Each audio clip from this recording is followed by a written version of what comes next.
2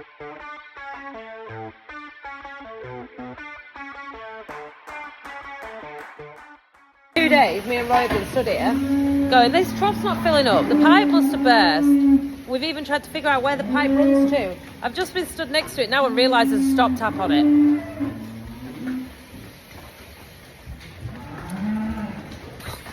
Having to carry hurdles around like it's lambing time because these little skinny hoods can fit through the gate, as in like through that gate there that we used to hold them, bar them back. Not ideal, not ideal.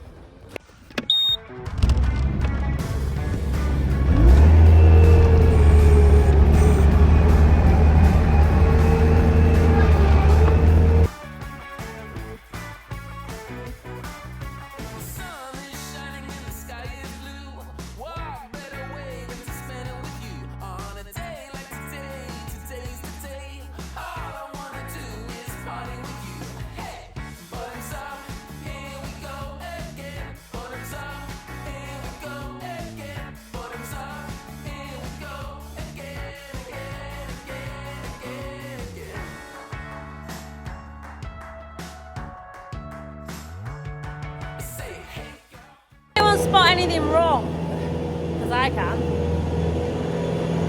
That thing there has been stood in the corner the whole time we've been doing next door, strolling, and it hasn't moved. So I'm just going to wait for everyone to clear out of the way, go give it a poke. I knew you would have done that. I will do now. Been told off. 57. Main risk of bringing cows in with calves is pneumonia. And I know a lot of people will wonder, and they will wonder, it's a perfectly valid question, why we haven't brought them in before now. That's why. So when you've got a warm, humid shed like this, it's just not good for breathing. And it's a right breeding ground for bugs, should we say, that kind of thing. I'm just throwing the shed out. Let's do a little, for those of you who do not know, this is not aimed to patronise or in any way, you know, preach to the choir, teach your mother to suck eggs, that kind of jazz. For those of you who don't know though, signs of pneumonia in calves. So this could apply to beef suckle cows like these are here, or dairy calves, which we don't actually have any on at the minute, apart from older things which are less susceptible to pneumonia because the lungs are obviously more developed. So let's have a look, see. So can you see how that calf there is breathing? Completely acceptable. Nothing wrong with it. Not an issue at all. Trying to find one that might be a little bit sniffly to show you. Chesty kind of, you know what I mean? You'll hear it. They're all doing it. It's just the weather. So you're looking for that. You're listening for that. You're looking for something that's hanging around on its own. It could be stood in a corner. It could be led down. It could be looking really lethargic somewhere. Recumbrant, I think they call it. It could just be not looking itself. Its ears may be slightly flat. And when I say ears flat, I mean they're normally like this. They could be like this. Could be. You're also looking for snot, visible white snot here. A lot of them do get it at this time of year. There's that cough again. That's what you're listening for. And you're looking for them licking the noses all the time. They shouldn't be happy with having a load of snot in the nose. So then you're looking for like heavy breathing. So if you walk up to a calf and you think, oh, you look a little bit poorly. So you're looking for the chest, which is all of this here going up and down fast. Little bit of, nope. Can you see how it's breathing fine? There's nothing wrong with that. Seriously poorly that I can show you to have a comparison to. Maybe if I look back in some old TikTok videos, I'll maybe find one, but I don't have anything right now. So yeah, you're looking for fast breathing, you're looking for something looking miserable, you're looking for snot, you're listening for coughing, definitely listening for coughing, and you're also looking for something that's hanging about on its own and not looking too happy. Tomorrow we will be giving these an intranasal vaccine. Now, you know the calves have just come in. I don't know whether it's better to bring them in, ram them through the crush, clip the backs out to let the sweat get off them all in one day, Or is it better to bring them in, let them settle, and then slowly take them next door and do it in quite a stress-free kind of way? I don't know. But anyway, tomorrow we will be running these calves here through the handling system next door. We'll be clipping the backs out. So basically we'll take a pair of clippers and we will clip a big wide from, well, we'll clip the backs out. Could be like this wide down the back and just take the hair off the back, and it just means they get less sweaty as well, so that when they are hot in the shed, obviously it's warm still outside, there's not really a lot of frost about, it's very humid weather, they don't sweat as much. That's always handy. And we'll also give them their vaccine for pneumonia, and hopefully that will keep it at bay and we won't have any problems. We already have the vaccine in the fridge, it lives in and the coughs continue. It just is the time of year. It's just the hazard of bringing things in. So people often used to ask us, why do you leave them out so long until it gets all muddy? Why don't you just bring them in?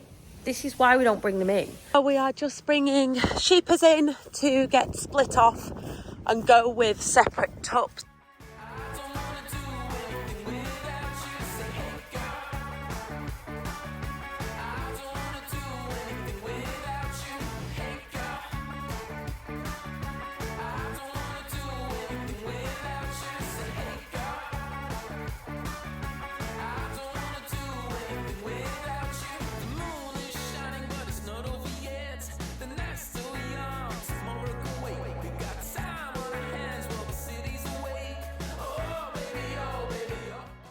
So we have a slight issue that we've got slow coaches here.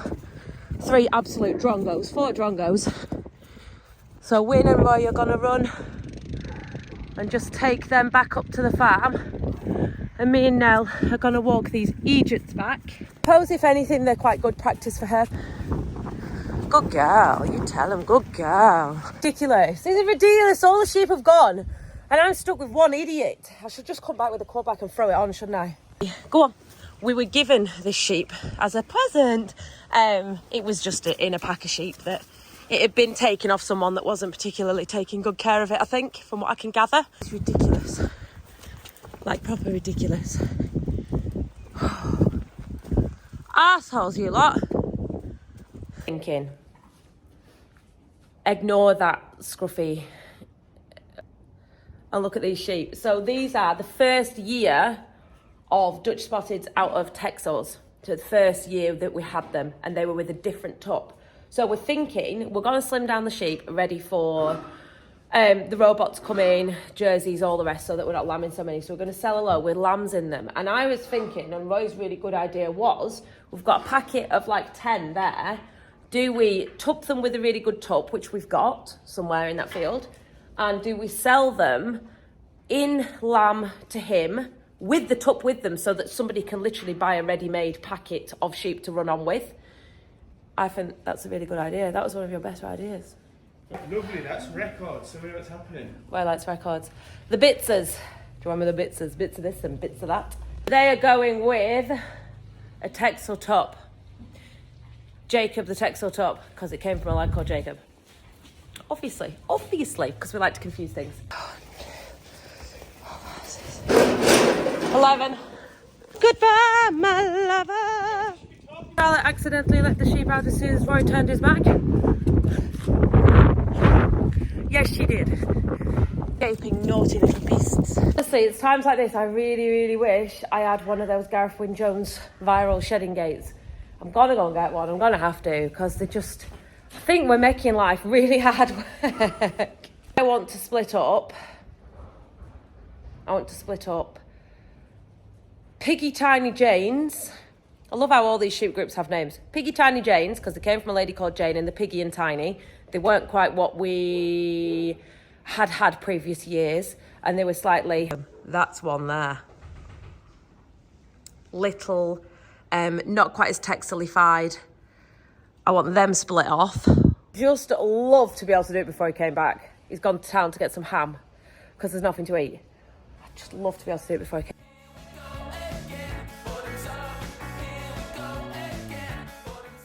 Did I do it? Yes. Did it nearly kill me? Yes. Did I do it though? Did I do it out of spite? Yes. Yes, I did do it out of spite. Absolute pure spite. Point's a hell of an encouragement to me. It just is a toxic trait of mine. Don't ever tell me I can't do something. Okay, so here we have anything little and puny and not quite Texel-y enough to be a Texel. Me, the crappier ones. So, no, I say that. I say they're not crappier. They're just a different type. It's funny though. Do you see any of these guys suffering with large amounts of scab on the back from when they came back from Snowmore? No. If you go in the Clin field, however, they've got hair missing on the back from where they had scab and they were dipped and obviously the hair's fallen and cleaned out. The Clins are more prone to catching scab than these. You tell me why. I don't know. But there is a clear, and I mean a clear divide in the breed of sheep and what gets scab worse. I don't know. I had to put you in a cage. Just when I wanted to send them out of here, she was wanting to keep them in. So I just had to shove her in there for a minute.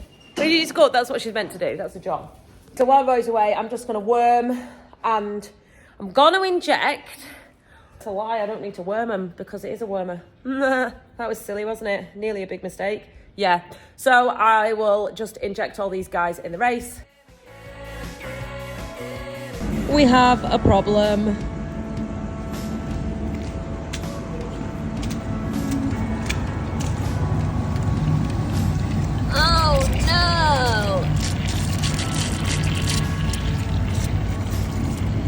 So the stop tap for the farm is in a field down here. We'll just shimmy on down.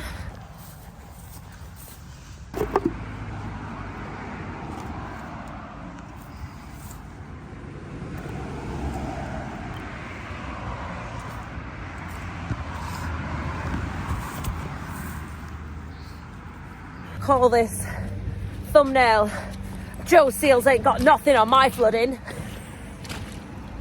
Okie dokie, pig in a pokey. Anyone else used to love League of Gentlemen, let me know. So it just needs, do you know what? I'm going to actually put that stop end down there. This is like the height of absolute. Let's have a look, let's see how. Wish there was more coming out the floor, like, this could be a big job.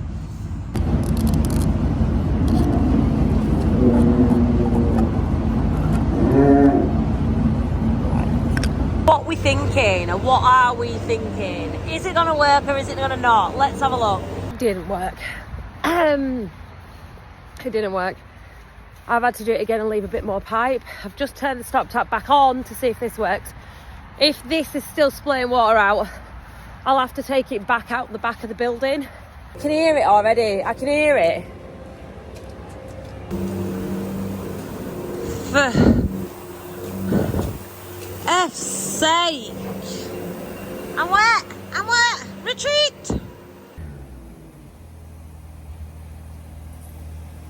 It's gonna, before I start bloody going back around the back of buildings and taking it out completely, I'm just gonna go and get another fitting.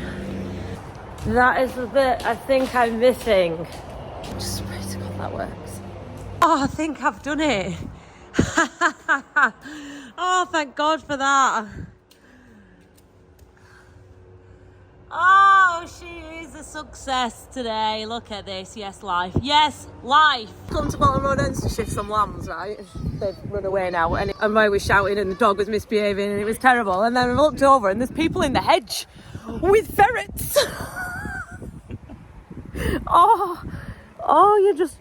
You're just the cutest thing I've ever seen in my life.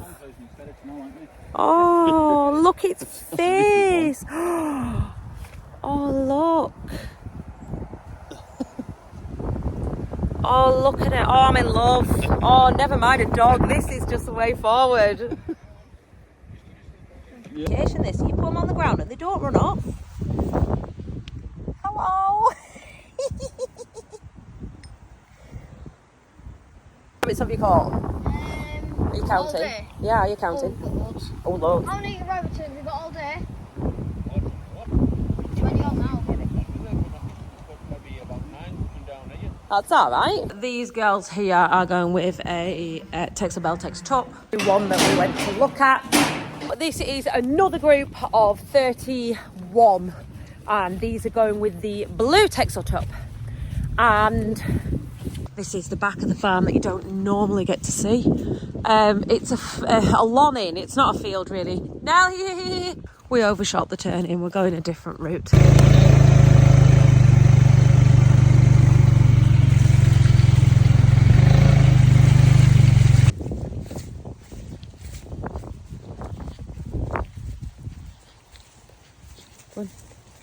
Now, the other day I posted a video, something akin to this. Now, here, hey,